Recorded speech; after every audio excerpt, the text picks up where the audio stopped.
తిరుమల గర్భాలయంలో స్వామివారి మూర్తిని ధ్రువబేరం అంటారు కదా.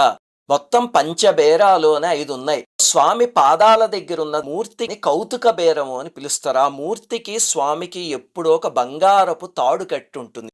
స్వామికి ఇటుపక్కున్న మూర్తిని బలిబేరము కొలువు శ్రీనివాసమూర్తి అని పిలుస్తారు. ప్రతిరోజు పొద్దున్న ఈ మూర్తి దగ్గరే ఆ ముందు రోజు హుండీలో ఎంత ఆదాయం వచ్చింది, వెంగమాంబ భోజనాలయంలో ఎవరు భోజనం స్పాన్సర్ చేశారు, అవన్నీ ఓ మహారాజుకి చెప్పినట్టు చెప్తారు. ఇంకా స్వామి విగ్రహానికి ఎడం పక్క కింద ఉన్నది ఉగ్ర శ్రీనివాసమూర్తి అంటారు. ఈయన పైన సూర్యకాంతి పడితే ఒకసారి తిరుమలలో ఒక పెద్ద ఉత్పాతం జరిగి ఇళ్లన్నీ కాలిపోయాయి అని రాసుంది తిరుమల చరిత్రలో. ఈ మూర్తిని ఎప్పుడు సూర్యకాంతి పడే సమయంలో బయటికి తీసుకురారు, లోపలే ఉంచుతారు. స్వామివారికి కుడివైపు ఉన్న మూర్తిని మలయప్ప స్వామి అని పిలుస్తారు. ఉత్సవాలు అవన్నీ ఈ మూర్తికే జరుగుతాయి. మలయప్ప కోన అనే చోట చాలా విచిత్రమైన పరిస్థితుల్లో భూమిలో దొరికింది విగ్రహం.